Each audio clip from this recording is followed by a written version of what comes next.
អ្នកទាំងអស់គ្នាបើសិនជាចង់បានទម្លាប់រៀបចំផ្ទះឲ្យភ្លឹងណាគឺអាចស្ដាប់តាមវីដេអូមួយនេះឲ្យដល់ចប់គឺយើងនឹងអាចមានគេហៅថា idea ហើយនឹងទម្លាប់យើងអាចចាប់យកអារបៀបរបបហ្នឹងមកធ្វើឲ្យយើងចេះរៀបចំហើយយើងមានទម្លាប់ល្អក្នុងការ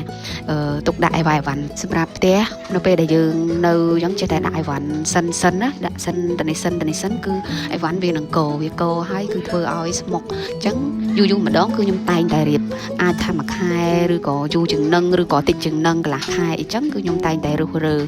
មើលទៅចង់ឲ្យទលាយជាងមុនយើងមានតែធ្វើការរៀបអីវ៉ាន់ឯងព្រោះពេលខ្លះយើងរស់នៅជាមួយនឹងសម្រាមមិនដឹងថាសម្រាមព្រោះអីវ៉ាន់ខ្លះវាខូចវាបាក់អីយើងចិត្តដាក់សិនអញ្ចឹងបើសិនជាយើងធ្វើការរើមួយខែម្ដងយើងរើមើលទៅជួនកាលខ្លះទៅគឺប្រើការអត់ការរេជួនកាលជាកតិកទីថងអីចឹងយើងធ្វើការបោសជូតសម្អាតយើងរៀបវាឲ្យវារៀងទលាយជាងមុន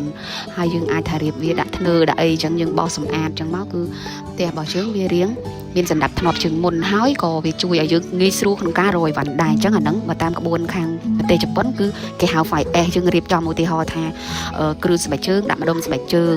ថ្នាំពេទ្យយើងមានម្ដុំខាងថ្នាំពេទ្យគ្រឿងហូបចុកយើងដាក់កន្លែងហូបចុកអញ្ចឹងណាហើយពេលដែលយើងរៀបមានកន្លែងហើយយើងយកតាណាដាក់នៅកន្លែងតំណឹងហើយគឺពេលដែលដូចខ្ញុំបញ្ជាក់មិញពេលដែលយើងរៀបម្សាឃើញស្អាតហើយយើងអត់សូវញ៉ៃទេប៉ុន្តែយូរទៀតទៅគឺវានឹងចាប់ផ្ដើមមកភាពញ៉ៃទៀតហើយដោយសារតែយើងមិនរស់នៅតែឯងយើងមានគ្នាទៅពេលអញ្ចឹងគឺយើងត្រូវធ្វើការរៀបឡើងវិញទៀតអញ្ចឹងគឺយើងធ្វើការរស់រើគឺយើងរើសយកអាណាដែលប្រើការអត់កាត់យកបោះចោលអាខ្លះយើងអត់ប្រើយើងរើឲ្យគេអញ្ចឹង